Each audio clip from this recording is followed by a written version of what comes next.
En Memorias que Perduran de hoy, hablaremos sobre el homenaje que se realiza a Cocomanto. Jorge Mansilla Torres, un radialista, periodista que tuvo muchísima complicación en el país debido a su posición, a su postura, a sus percepciones de los hechos y acontecimientos vividos principalmente en épocas de la dictadura militar. Decir que Jorge Mansilla Torres fue perseguido, fue exiliado y de hecho vivió muchísimos años en México, un promedio de 30 años. Y estamos precisamente en esta ocasión con el hijo, con Pablo Mansilla, con quien hablaremos precisamente de esta actividad que está prevista de realizarse el día martes 25 de julio en el Teatro Achá, homenaje de la Fundación Cultural del Banco Central de Bolivia, el Centro de Revolución Cultural, que invitan a este concierto, donde estarán sin duda artistas como Willy Claure, Aysana, Jaime Ortiz, Llacta Canata Cantata, donde podrán apreciar música, danza, coros que contribuirán en este homenaje a Jorge Torres Mansilla. Pablo, quiero darte la cordial bienvenida al programa Memorias que Perduran, primero para referirnos a esta actividad que será el martes 25 y ya luego hablar de la semblanza de vida de tu padre desde la postura de hijo. Estimado Constantino, muchísimas gracias por la invitación, a tu público, a toda la gente de Cochabamba y de otras regiones que nos ven. Es un orgullo, un honor volver a estar otra vez aquí en Cochabamba y con un tema tan grato como el homenaje a Cocomanto Jorge Mansilla Torres. ¿En qué va a consistir esta actividad, Pablo? Bueno, mi padre, Cocomanto, ha sido uno de los poetas más musicalizado, probablemente, de Bolivia. Muchas de sus poesías se convirtieron en música, hicieron discos, hicieron canciones, cantatas. ¿Por qué? Porque, bueno, evidentemente la rima, la potencia del discurso y sobre todo la musicalidad permitía a los músicos hacer fácilmente canciones. Tenemos entonces así una compilación de muchos discos, una acumulación de una larga historia, por ejemplo, Cabur, que cantaba, Los Payas, algunas canciones de, pasando por otros artistas, Luis Rico, muchos hicieron canciones muy conocidas, ¿no? Recordarán El agua que no has de beber, déjala correr, déjala para la sed del que va a nacer. Ese es un tema, una letra de Cocomanto, y muchas otras, ¿no? La sequía de Potosí. El disco de Norte Potosí, La sequía. Hay varias cantatas, de hecho, justamente este martes 25 de abril se va a presentar en el Teatro Achá por iniciativa de la Alcaldía de Cochabamba. Hay que decir que nos cedió el lugar, Cultura de Cochabamba, por supuesto la Fundación del Banco Central de Bolivia, esta suma de diferentes energías, de gente que quiere rendir este tributo y sobre todo a los artistas. ¿En qué consiste, querido Constantino, me preguntabas, el evento? Bueno, consiste en conjuntar a artistas que voluntariamente están yendo a participar acá para homenajear a Cocomanto, y la característica que tienen es que todos ellos han hecho canciones con sus letras. Lo que vamos a escuchar el 25 en el Teatro Achá son las canciones de Cocomanto hechas música por 6 diferentes grupos, diferentes artistas, ¿no? Desde solistas hasta conjuntos más grandes. Por ejemplo, Aysana también va a estar, Marco Lavallén, Rolo Malpartida. Ya mencionaste también justamente a Willy Claure, Jaime Ortiz viene desde Santa Cruz a presentarse.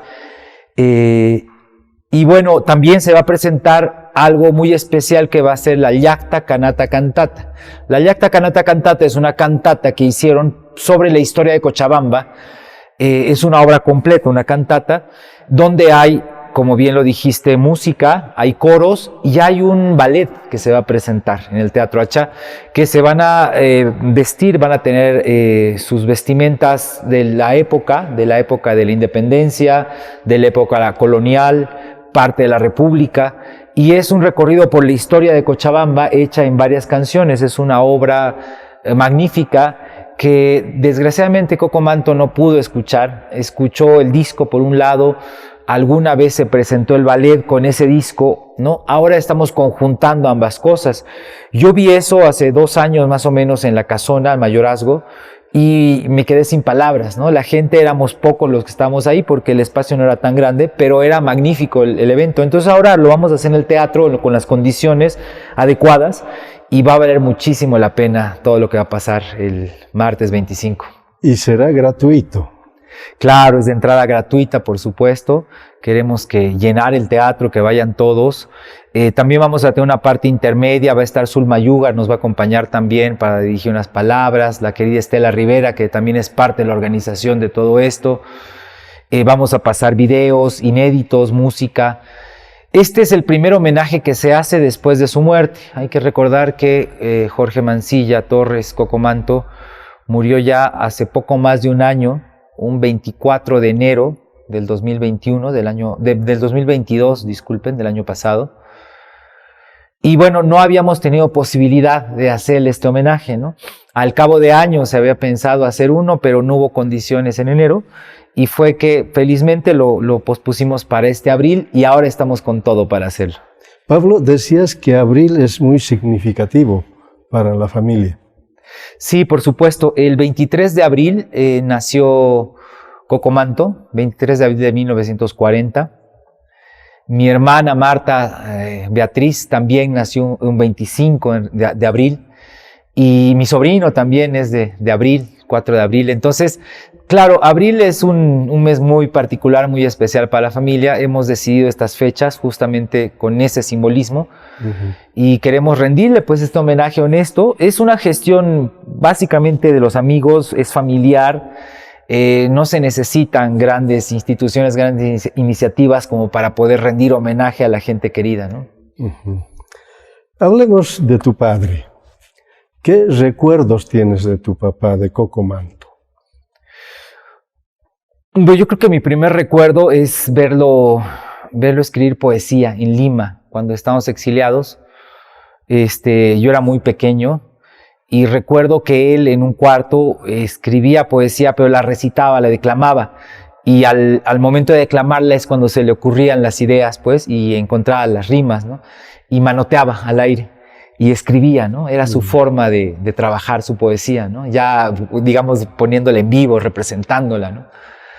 Y recuerdo muy bien ese tiempo, y tanto que a mí me ha influido mucho porque tengo facilidad para hacer sobre todo letras de canciones, pero es por una musicalidad que he escuchado desde niño, ¿no? Que se me facilita mucho eso, y es esos recuerdos que tengo de él.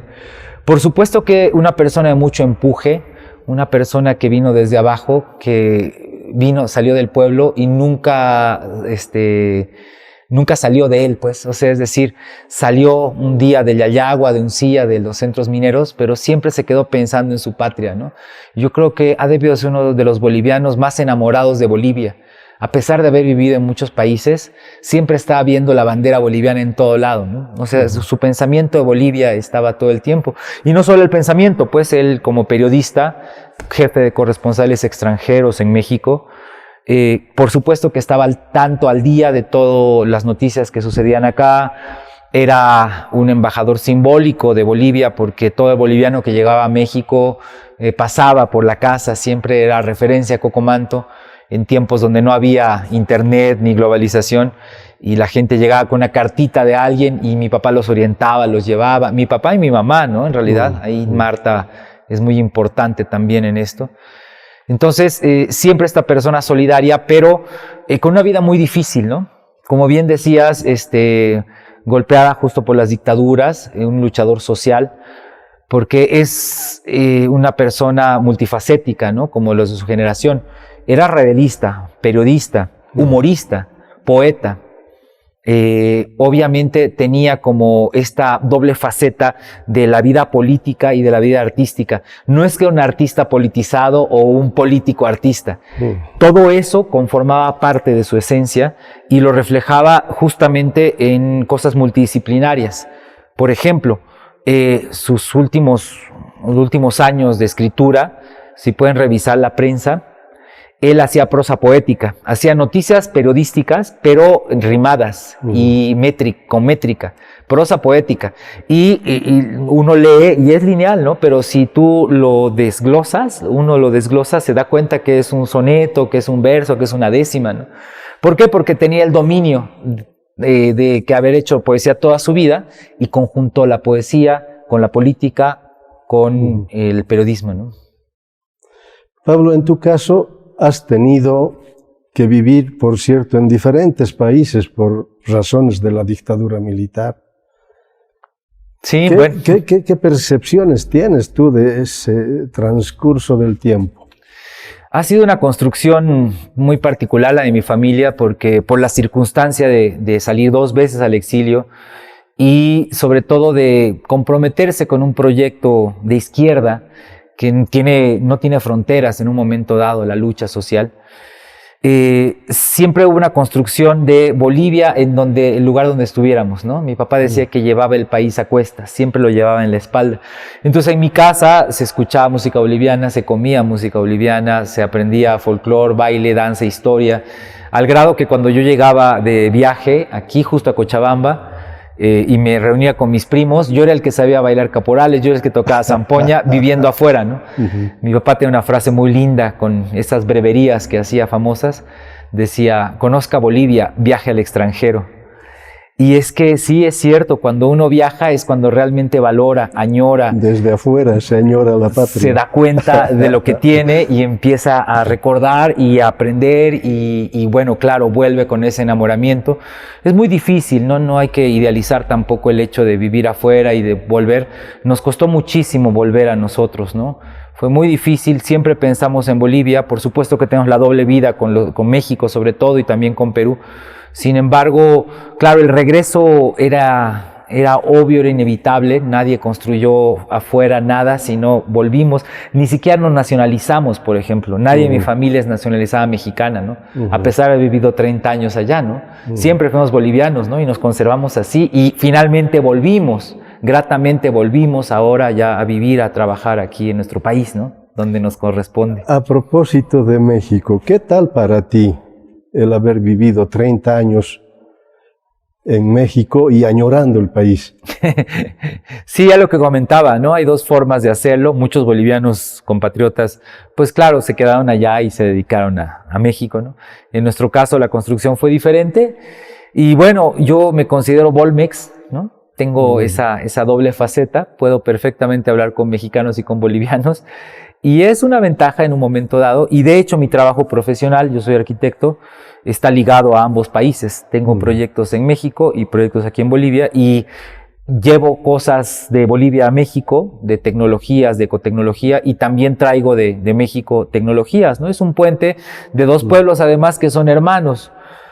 Cosa diferente a los exiliados en Suecia o en otros lugares, culturas muy diferentes, ¿no? Yo creo que México y Bolivia tienen una simbiosis, una historia de mestizaje y de colonialidad muy semejante. Entonces son pueblos hermanos, definitivamente, y eso ha sido también más fácil relacionarlo, ¿no? Pablo, el exilio de tu padre ha dejado huella en tu vida. No solo en la mía, ¿no? En toda la familia, incluso en generaciones posteriores, porque mi hermana que se vino después de estudiar allá en México, hizo su familia acá y, bueno, hizo su vida, se casó con un boliviano, tuvieron acá toda su familia, siempre tuvieron esa influencia, ¿no? De ir a México, de estar pendientes de mi papá. Y yo creo que es muy duro el exilio. Es una especie de, pues sí, o sea, lo que dicen las dictaduras, ¿no? O la muerte, o la cárcel, o el exilio. Pero es de ese nivel, porque te tratan de desarraigar. Y cuando opinas algo en el extranjero, te dicen, no, tú no tienes derecho a opinar porque no vives aquí, no eres boliviano, ¿no? Cuando es una circunstancia especial la que te llevó ahí, ¿no? Entonces es difícil, pero tampoco mi papá, por ejemplo, nunca hizo alarde de eso, nunca agarró esa bandera, ¿no? Él siguió, por supuesto, su desarrollo de vida profesional como periodista. Ganó 2 veces el Premio Nacional de Periodismo allá en México, perdón, de poesía. 2 veces el Premio Nacional de Poesía y 1 vez el Premio Nacional de Periodismo en México, ¿no? O sea, tuvo un paso destacado y siendo este puente, repito, del boliviano en México como referencia, ¿no? Tuve la oportunidad de entrevistarlo a tu papá. Recuerdo. Acá en Cochabamba, y él decía que vivía a Salto de Marta, en referencia a la esposa que se llama Marta. ¿Qué ha ocurrido con la esposa durante tanto tiempo de exilio? Bueno, la vida en general, yo creo que ahora está mucho más evidenciado esto, pero antes pues el patriarcado era como muy fuerte, el hombre era el que destacaba, el que estaría en los medios, y el trabajo de la mujer estaba completamente relegado, no valorado, ¿no? Y bueno, mis papás como parte de esa generación era un poco así, ¿no? Mi papá era el que aparecía, pero mi madre era la que soportaba todo abajo, la que resolvía las cosas en el día a día, el viento bajo las alas, ¿no? Para que él saliera en una conferencia tenía que tener todo listo, ¿no? Y entonces esa cobertura que tenía, esa calidad de vida, ahora yo lo entiendo, que nos dio mi madre en circunstancias adversas económicamente, pero que siempre encontró la manera de nutrirnos, de alimentarnos, de estar bien. Y yo creo que es algo que ahora valoramos, ¿no? Antes no era tan valorado, desgraciadamente, pero bueno, por suerte se está recuperando. Y ahora que se está haciendo la biografía de Coco Manto, que están sacando los archivos y tal, ha salido a la luz Marta, porque es un testigo fiel, mi madre, de todo el proceso histórico y tal vez mucho más objetiva. Porque mi padre estaba inmerso, claro, en sus ideas, incluso como poeta tenía una percepción particular de las cosas, pero mi madre es fiel testigo de la historia objetivamente de lo que pasó y ahora está siendo muy rica su información en la biografía. De modo que está contribuyendo con información. Claro. Para el libro. Por supuesto, estamos sacando archivos y ella puede detectar, por ejemplo, en una foto quiénes estaban y en qué circunstancias estaban, ¿no? Fotos de hace 40 años. Recordar, rememorar. Ella es ahorita el eslabón que estamos necesitando, porque además, repito, es una pieza activa, ¿no? Ella era enfermera en tiempos, además de masacres en las minas. Así se conocieron, de hecho, ¿no? O sea, en tiempos duramente humanos, donde él era realista, dirigente, ella era una enfermera de primera punta que estaba trabajando ahí, ¿no? En la línea de fuego, ¿no? Estamos hablando de los tiempos de la masacre de San Juan, de las masacres mineras, Revolución del 52, o sea, tiempos muy movidos en las minas. En esos tiempos estaban ellos. Atravesaron muchas cosas juntos. Yo incluso les comento que, por ejemplo, hay anécdotas muy lindas de ellos trabajando mano a mano. Por ejemplo, en Colquiri, donde nació mi hermana, ellos fundaron la primera la radio Colquiri, la radio Vanguardia. Vanguardia de Colquiri. La radio Vanguardia de Colquiri, que era parte de la red de radiodifusoras mineras. Este proyecto, uno de los proyectos más importantes del hemisferio, donde se encadenaron justamente en esta red, y al momento de fundar Vanguardia allá, por supuesto que el trabajo de mi madre allá como para construir un hogar, hacer hacer habitable ese acto de rebeldía, de revolución, ese acto patriótico fue fundamental, ¿no? Y por supuesto, ¿no? Siempre a Salto de Marta. Sí, me comentó tu papá que en Colquiri precisamente vivió una masacre. Claro. Y a raíz de esto le tuvieron que darle horas contadas para que desapareciera de Colquiri, ¿verdad? Pampailbo. Sí. Claro, la masacre de Pampailbo, una masacre que los militares, fue una marcha convocada por la COP y él fue junto con la marcha, con su radio, ¿no? Y le agarró la balacera ahí, pues empezaron el fuego cruzado y él grabó en una cinta toda la masacre. Y incluso cerró ojos de mineros muertos ahí, logró escapar en una moto, o sea, tuvo mucha suerte. Mi papá se ha salvado muchas veces de morir y en realidad lo impresionante es la capacidad de volver otra vez a a levantarse, ¿no? O sea, ya a veces cualquiera se ve deprimido, sobre todo en estos tiempos, ¿no? No, él seguía, va para adelante y no miraba para atrás, ¿no? Tenía que seguir.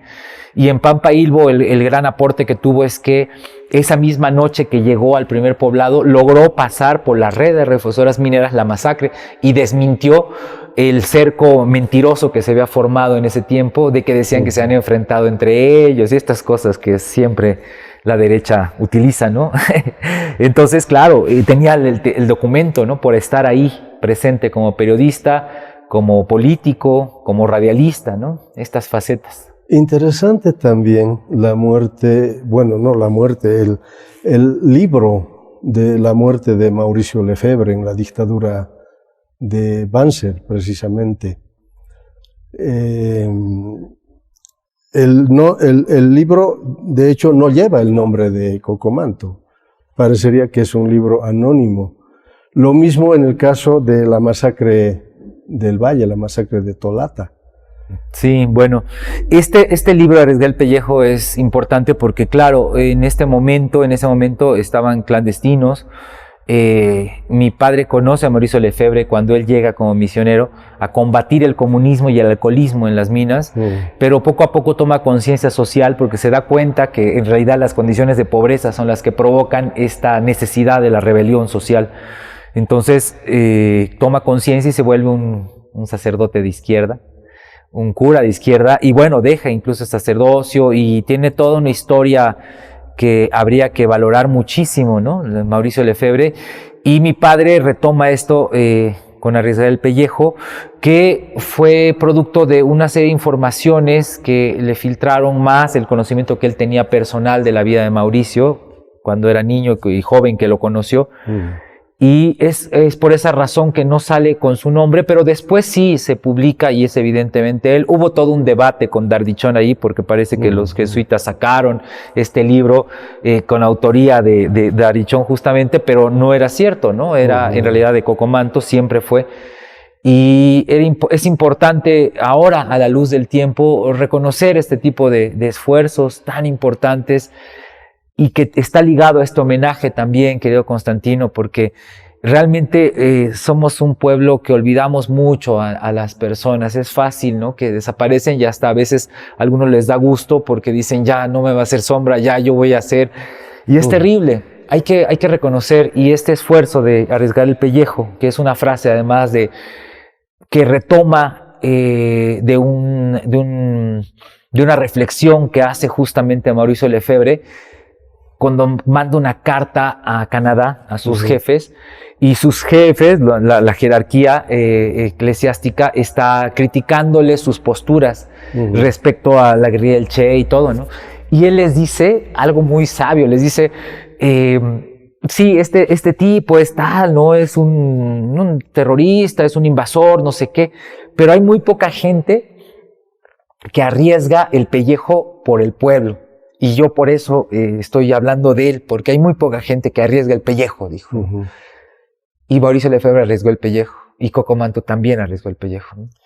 Hace rato decías que Cocomanto eludió cantidad de alternativas de muerte. ¿Cómo es que lograba escapar, evadir?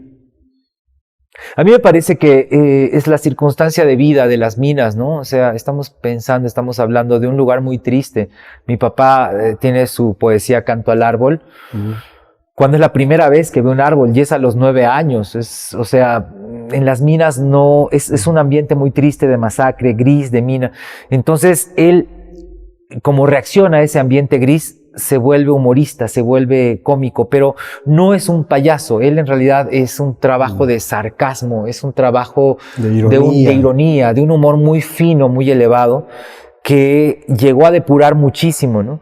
Entonces, en su vida cotidiana, ya nuestra experiencia como familia, él siempre estaba con un chiste, con una vuelta, ¿no? A circunstancias difíciles como una bomba que nos pusieron en la casa, o el exilio, o una enfermedad. En el 2002 él tuvo una operación a corazón abierto que era muy poco probable que saliera, y sobrevivió a eso, ¿no? Y vivió 23 años más. ¿Y qué 23 años más? Además, gloriosos, ¿no? Entonces, esas circunstancias de muerte, yo creo que el buen humor es el que lo sacaba adelante, ¿no? Porque si se hubiera quedado amarrado en la tristeza, en la depresión, no hubiera tenido la energía de seguir tiempos extras, ¿no? Seguir más adelante, adelante, adelante y empujando. Yo el ejemplo más importante que tengo de él y el ejemplo de vida es ese, la capacidad de levantarse cada mañana y tener la fuerza de hacer las cosas. Eso es la herencia de Coco Manto. Interesante también lo del humor político, Claro. que yo diría que ha sido una fuerza que le ha permitido tomar posición también frente al gobierno, a sus ministros, a diputados. Y ahí surge precisamente Olla de Grillos. Olla de Grillos, la revista Cascabel, Rías en Quechua. Tiene un largo historial de humorismo sarcástico, porque justamente es la mejor arma, es una granada contra el poder, el sarcasmo, el humor, la ironía, porque si te enojas, pierdes. Si tienes rabia, si lloras, es lo que están esperando, ¿no? Él siempre decía la frase, ¿no? De nuestra mayor venganza es ser felices, ¿no? Y necesitábamos esa reacción y odiaban, ¿no? Los dictadores. Las anécdotas de Barrientos escuchando ya de Grillos era divertida porque le gustaba escuchar el programa, decían, y después al final del programa le explicaban el programa y ahí se enojaban. Y claro, por eso, porque tienes que ser muy sutil y está faltándonos mucho eso, hay mucho encono, hay mucho enfrentamiento. Hay que ver, darle la vuelta y encontrar esta faceta alegre de reírnos de nosotros mismos, por último, ¿no? Que es tan importante. Y por supuesto del poder, del sistema, de las oligarquías. Y eso siempre lo mantuvo, ¿no? Siempre tuvo su toque de humor, Coco Manto, en sus canciones también, ¿no? Tiene temas divertidísimos. El Iglesia Intensivo, por ejemplo, que lo van a tocar el día del homenaje, es una canción de las más divertidas que hay del folclore nacional, ¿no? La última producción, no sé si es la última producción, Clamor al Mar. Sí, Clamor. Un CD que precisamente cuando en La Haya se estaba decidiendo lo del mar para Bolivia. Claro. Era una apuesta, yo creo, de los artistas, porque varios de los artistas que van a presentar el 25, Aizana, Marco Lavallén, Rolo Malpartida, participaban en el disco Clamor por la Vuelta al Mar. Fue el último proyecto artístico musical que tuvo mi padre.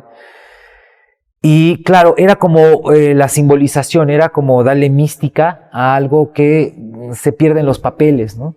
Y es muy importante, porque hay avances históricos que no se ha mitificado lo suficiente. Tenemos una nueva constitución, tenemos una nacionalización de los recursos naturales, tenemos procesos históricos interesantísimos en los últimos tiempos, y me parece que no ha habido esta mitificación. En su momento tendría que haber, ¿no? Y el Clamor por la Vuelta al Mar era el acompañamiento simbólico a un proceso legal, que bueno, finalmente no fue a nuestro favor, por supuesto, pero el día en que salió el dictamen y que todos estábamos muy tristes, lo entrevistaron a mi papá, y mi papá dijo una frase muy potente, que incluso el presidente tuiteó después, y decía: cuando las causas del pueblo son justas, no hay derrotas, solo victorias postergadas. Que fue una frase verdadera, porque esta lucha por la defensa de nuestro territorio, del mar, es algo histórico y es algo así, ¿no? Entonces sí, fue el último proyecto y es un lindo disco que no se difundió mucho. Vamos a hacer algo del disco el 25. Y otra tarea que él había decidido era estudiar el Tatala, el de Santa Veracruz. Sí, ¿Qué tal fue el avance de ese trabajo? Bueno, él tuvo muchos proyectos que quedaron truncos, ¿no? Claro, cuando hizo Santa Veracruz Tatala, que es esta cambio de letra de la versión de la canción típica, y es el famoso Atipazunche carajo, ¿no? La agua yunca de la huelga se mece sobre el paisaje, viene de Tolatamelga, cruza de Clisa Carcaje.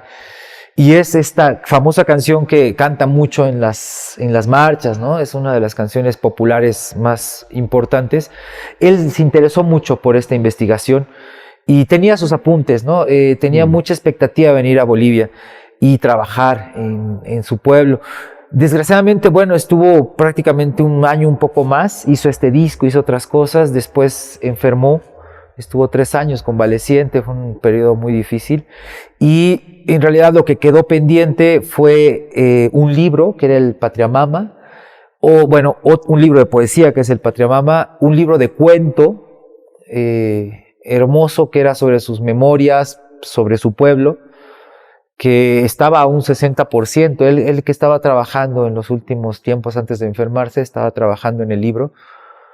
Y bueno, una serie de documentos. Hay un libro, por ejemplo, de discursos políticos, que es una faceta que no se conoce mucho de Coco, pero que es muy importante. En México fue un pilar en un momento dificilísimo de la izquierda, porque cuando él fue nombrado embajador de Bolivia en México en el primer periodo de Evo Morales, justo habían quitado la presidencia, le habían usurpado la presidencia a Andrés Manuel López Obrador, al actual presidente. Felipe Calderón le hizo un fraude y le robó la presidencia en ese momento, ¿no? Entonces fue muy tensa la derecha con Bolivia, muy hostil, pero mi padre tuvo el aporte ahí de trabajar la política desde la poesía, desde lo simbólico, desde la calle. La calle me refiero a los mítines políticos, ¿no? Porque los políticos normalmente, los embajadores están en coctelitos, ¿no? Con sus fraxitos, comiendo sus cositas. Bueno, resulta que la diplomacia de los pueblos hizo que se hicieran eventos culturales políticos en las calles con la gente, por supuesto hablando de Latinoamérica, de la Via Yala, ¿no? Entonces esa faceta fue tremendamente importante también. Y ese libro también quedó pendiente, es otra de las cosas que tenemos truncas, el libro de discursos políticos. A propósito de embajador de Bolivia en México, Coco Manto, decías que hacía una gestión diferente. Sí, claro. ¿Qué tal su aporte para el país? Bueno, tocó un momento coyuntural, una coyuntura especial, ¿no? 2006-2012 estuvo él, ¿no? Fue justo la primera época del gobierno, el proceso de cambio. Y él lo que hizo fue justo mitificar el proceso en esos términos, ¿no? En los términos de qué significaba una nacionalización de los recursos naturales, qué significaba las 36 naciones originarias, qué significaba la Pachamama como tal, ¿no? Los derechos de la madre tierra. Y todo eso era la explicar al mexicano, en este caso, qué estaba pasando en Bolivia, ¿no? Y lo hacía no solo con buena voz, que además es locutor, ¿no? Con magnífica voz, los deben recordar, sino también con una profundidad de discurso y con este aporte que yo decía de lo metafórico, de lo poético, ¿no? Entonces, claro, eran eventos, era muy taquillero, como dicen en México, ¿no? O sea, iba mucha gente porque había mucha información, había mucha riqueza, y respecto a la gestión como tal, pues fue muy diferente, porque evidentemente las embajadas nuestras en el exterior tienen poco personal. Entonces, al tener poco personal, hacen poco normalmente, o sea, no abarcan mucho, ¿no? Entonces, no hacen gestiones en ferias de libros, por ejemplo, no trabajan con temas de becas, ¿no? Hay como una especie de ostracismo heredado, como una indolencia heredada, donde se hace lo necesario y se pasa, ¿no? Sin embargo, esa embajada, esa gestión, y lo reconocen los bolivianos en México, fue muy diferente porque abrió las puertas de la embajada, ¿no? Yo recuerdo, por ejemplo, un evento que es la primera vez que se hizo una tapi. Las damas bolivianas estaban ofendidísimas, ¿no? Porque, claro, la embajada siempre es sinónimo de élite, ¿no? O sea, entonces de pronto entraron los mamanis, los laimes, los mancilla, y se hizo una tapi, ¿no? Con músicos, con artistas y con la comunidad boliviana, ¿no? Eso fue idea de mi mamá, por cierto. Y fue muy lindo, ¿no? Muy diferente. Ya después todos empezaron a convivir, porque no es otra cosa que una comida comunitaria. Más allá de comer con las manos y estas cosas, en realidad es compartir el alimento, ¿no? Y el meter nuestra verdadera raíz en estos lugares, ¿no? Y bueno, no solo eso, sino los conectes, por ejemplo, que habían, obviamente, con los artistas, los festivales, las ferias del libro, las gestiones de ciencia. Le tocó a él periodos muy importantes como, por ejemplo, inundaciones en el Beni, la gran inundación que hubo. Él gestionó un gran apoyo de México como para poder llevar recursos. Y hubo una simbiosis muy particular. Nos visitó Evo Morales a la COP16 allá en Cancún, la cumbre de cambio climático. Estuvimos con Ebrard, bueno, estuvimos porque yo estaba ahí apoyando, ¿no? Como era tan poco personal, no, claro, de pronto me tocaba choferear, hacer cosas así, porque había que poner el hombro, ¿no? Ahí. Y claro, esa relación, por ejemplo, después se vio plasmada, ¿no? Ha ayudado mucho el gobierno mexicano al gobierno boliviano y al pueblo boliviano en general. Y es esta simpatía, esta amistad que se ha generado, ¿no? Otra anécdota cortita, les comento, por ejemplo, se dio cuando mi papá, estudiando, encontró un pasaje histórico cuando Benito Juárez, el primer presidente indígena de México, ganó la presidencia, pero no se la reconocieron. 1870 y tantos en México, y él anduvo con su presidencia a cuestas recorriendo el país, pero no le reconocían la presidencia. Entonces llegó un embajador y fue el primer embajador que fue y lo reconoció, y era el embajador boliviano Quintín Quevedo, mandado por Melgarejo, que se tardó varios meses en ir en mula de Bolivia hasta México. Y cuando lo reconoció, bueno, Benito Juárez se puso muy contento, hizo una fiesta, y a partir de ese suceso, de un reconocimiento internacional, es que empezaron a reconocer su gobierno. Un gobierno que hizo la reforma, que separó la Iglesia del Estado, un gobierno liberal en tiempos de conservadores. Entonces, claro, fue muy importante eso. Esa gesta se rescató históricamente, y se hicieron eventos allá en México recordando esa comunión, y muchas otras, por supuesto, ¿no? Pero fue muy intenso. Yo creo que mi papá se comprometió muchísimo con el país. Era todo el tiempo, no dormía, no descansaba, estaba completamente comprometido con la representación de Bolivia, ¿no? Y lo hizo bien. Pero además su faceta periodística, ¿no? Y su trabajo en el periódico Excelsior. Excelsior. Sí, desde que llegó a México estuvo trabajando como jefe de corresponsales extranjeros, pero también tenía varias secciones. Tenía una sección de poesía, imagen y palabra. La foto del día le ponía él un versito, y eso lo hizo por 20 años. Hacía los epigramas, que también era la noticia del día hecha un verso. Dirigía una sección de ciencia y humanismo, en la cual aterrizaba la ciencia al vox populi, al lenguaje cotidiano de la gente, ¿no? Un trabajo muy interesante de ciencia y humanismo, justamente, ¿no? Y eso también duró varios años, ¿no? Tenemos todos esos recortes, y sobre todo, para mí, algo muy rescatable de su faceta de periodista en todo este tiempo, es la visión que tiene del país, de Bolivia, desde el extranjero, porque no era esa visión que aquí se veía mucho, que era el choque cotidiano, ¿no? Sino era una visión más panorámica, una visión más holística de los procesos, y esa explicación, esos artículos, que también sería un libro interesante de sacar, son muy reveladores, porque ahí, por ejemplo, tiene una faceta importante de un tramo que es el antineoliberalismo, todo ese proceso de liberalismo, de neoliberalismo, que él fue un crítico de ese proceso, tanto en Bolivia como en México, y ahí tiene textos muy valiosos, muy valiosos, que también habría que releer, rescatar. Se jubiló en el periódico. Se jubiló en el Excelsior. ¿Y se vino a Bolivia? ¿Fue así? Sí, terminó su proceso. En realidad con el periódico terminó antes, terminó el periódico, empezó la embajada, y una vez terminando la embajada, pasó un año en lo que recogía más de 30 años de historia, la ponía en cajas. Siempre decía el menaje, ¿no? Estaba entre el homenaje y el menaje, ¿no? Y finalmente volvieron aquí, a vivir a su tierra, y aquí a residir en Cochabamba, justamente. Finalmente, después ¿Qué tal fue el retorno a Bolivia. Pues y a con mucha Cochabamba. expectativa, muchísima expectativa. Él tenía muchas ganas de participar en la prensa, en la radio. Es muy difícil volver cuando uno está fuera y viene de visita, pues lo miran bien, pero lo primero que le preguntan es ¿cuándo te vas a volver?, ¿no? Porque siempre es un riesgo de que te van a quitar el trabajo, qué sé yo, esas mezquindades que de pronto tenemos y que tenemos que superar.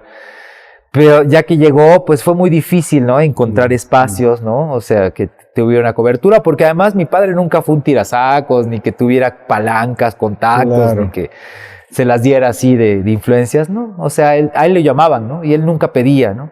Entonces, en ese sentido, pues gestionó varias cosas, sus libros, se puso a revisar su archivo. Fue un tiempo difícil, ¿no? Lo reconozco porque yo creo que tenía más expectativas él de poder participar en la cultura, en la prensa, en la radio. Ya estaba todo armado, ¿no? Y bueno, era cuestión de, estamos construyendo pues los espacios, ¿no? Haciéndonos nuestro propio espacio, porque eso es, y recuperarle un poco también el espacio histórico que él siempre tuvo, ¿no? Porque siempre fue una presencia, ¿no? A pesar de la ausencia física, Claro. su presencia simbólica siempre estuvo y la gente lo conoce, ¿no? Yo, nuevas generaciones, incluso que les hablo de ciertos temas, canciones, poesías, cosas, las reconocen, ¿no? Y no saben que son de él. Porque gentes como Luis Rico, por ejemplo, mucho tiempo pasó diciendo que no eran canciones de él, no reconocía su autoría, ¿no? Por esa misma ausencia, ¿no? Entonces necesitamos ahora reivindicarlo, que lo conozcan las nuevas generaciones. Me parece muy importante esa parte, ¿no? Porque, claro, tuvimos ya los 3 años últimos de convalecencia, donde él tuvo, pues sí, problemas con la cabeza, un derrame cerebral que poco a poco lo fue minando. Hasta que, bueno, 23, justo el 24, el día del Equeco, 24 de enero del 2022, pues se fue, decidió irse, ¿no? Decidió irse después de pelear mucho, ¿no? Él siguió peleando, siguió haciendo terapia por medio de la poesía, ganó el Premio Nacional de Culturas en el Inter, ¿no? Bueno, se lo dieron, más bien. Pablo, ¿y qué sentimiento tienes de haber seguido la trayectoria de tu padre? Bueno, sí, son un sentimiento encontrado, en el sentido de que en el momento en el que estaba con él, pues era mi padre, ya la cotidianidad, y no leía mucho, me gusta mucho la poesía, lo leía, pero no era esta importancia que ahora, una vez fallecido, le doy y le damos, ¿no?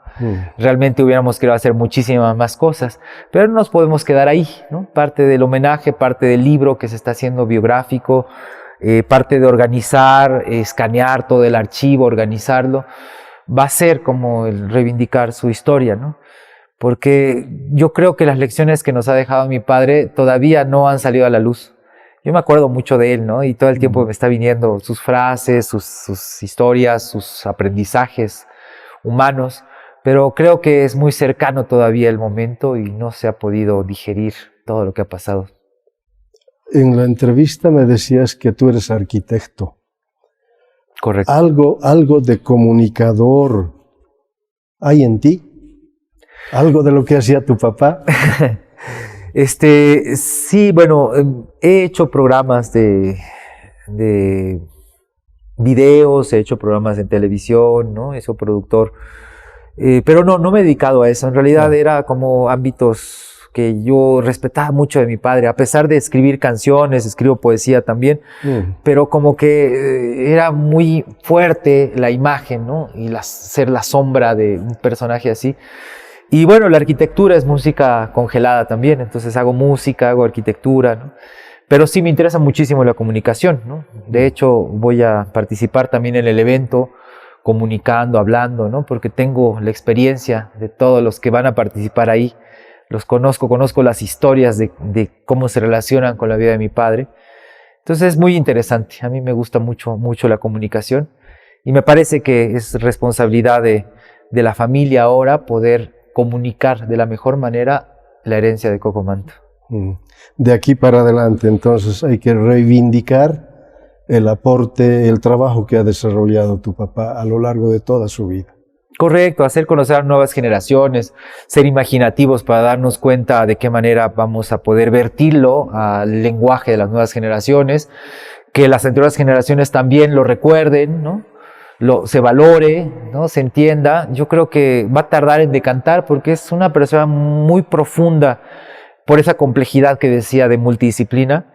Es difícil entender, pero poco a poco se va a decantar, me parece, ¿no? Su profundidad poética, filosófica, su métrica de poeta clásico, su voz, el material, el aporte, el pensamiento, el sentimiento.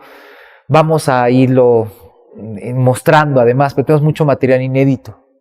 O cosas que pasaron, ¿no? Que se presentaron y se quedaron ahí y nunca más nadie las retomó. Todo eso vamos a recuperar. Esa es la idea. El martes 25 hay un homenaje, pero de ahí para adelante también se prevén desarrollar diferentes actividades para recuperar la memoria de Jorge Mansilla Torres. Querido Constantino, mira, este año va a ser justamente de reivindicación de él, en el sentido de que hay programado una biografía, se está escribiendo ya, sobre la vida de Jorge Mansilla, patrocinada, financiada o cedida, digamos, por la Fundación, como iniciativa de la Fundación del Banco Central de Bolivia. Este festival que nos está apoyando la Alcaldía de Cochabamba, Cultura, Estela Rivera, mucha gente que está interesada, por supuesto también la Fundación Cultural, y está en el marco justamente de esto, ¿no? El CRC, el Centro de la Revolución Cultural, también está aportando recursos materiales incluso para poder hacer esta Llactacanata Cantata como parte de los homenajes a Cocomanto y también a Cochabamba, ¿no?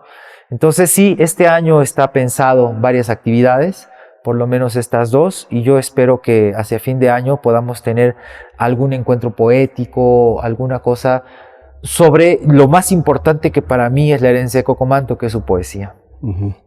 Ya para concluir la entrevista, Pablo, como hijo de Cocomanto, ¿qué dirías al público que va a ver el programa Memorias que Perduran?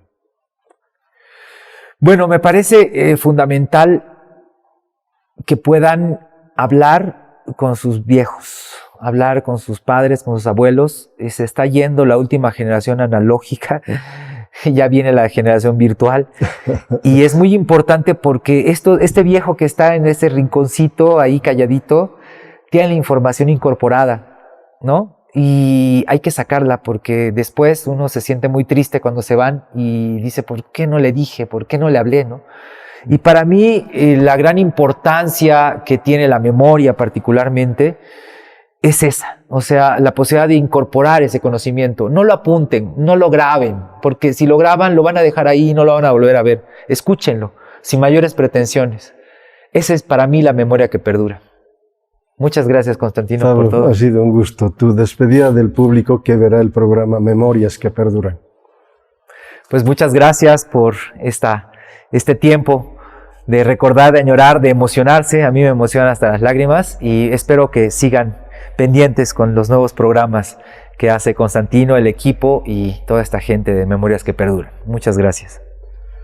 Ha sido grato conversar con Pablo Mansilla y recordar distintas facetas de su padre, de Cocomanto, Jorge Mansilla Torres, un radialista, un periodista, pero apasionado por su país, Bolivia. Estando en el exilio por espacio de 30 años, principalmente en México, nunca ha dejado de pensar en Bolivia. Ha estado escribiendo, ha estado haciendo comentarios, recogiendo testimonios, publicando libros para reivindicar a nuestro país que tiene tanto aporte en el ámbito político, literario, social, en el que Jorge Mansilla Torres, por supuesto que ha estado involucrado todo el tiempo. En Memorias que Perduran tuve el gusto de hablar con él en su domicilio acá en Cochabamba y enterarme de las actividades que tenía previsto desarrollar a futuro. Y uno de ellos fue precisamente el tema relacionado a la fiesta de Santa Veracruz Tatala. Probablemente un trabajo que no ha sido concluido, pero que seguramente tiene apuntes, tiene mucha información que habría que recuperarla y ponerla al servicio del público, al servicio de la sociedad. Agradecer a Pablo Mansilla por haber participado en el programa y de anticiparnos la actividad que habrá el martes 25 de abril en el Teatro Achá, un homenaje de los artistas al trabajo fecundo que ha desarrollado Coco Manto a lo largo de toda su vida. 7:30. Aquí está. Martes 25 de abril, 7:30, entrada gratuita. Entrada gratuita, ese es el otro aporte. Acompáñenos. Y donde estarán además diferentes artistas que interpretarán las canciones que Coco Manto también ha desarrollado a lo largo de su vida. Coplas de la sequía, Atipas un carajo, en fin, canciones que probablemente no lo sabemos en el tema del autor, pero que los artistas a lo largo del tiempo han ido interpretando para llegar al público con estas canciones que ya se nos han internalizado a lo largo del tiempo. Amigos, invitados a estar en este homenaje a Coco Manto en el Teatro Achá el martes 25 a partir de las 19:30. Hasta pronto, amigos.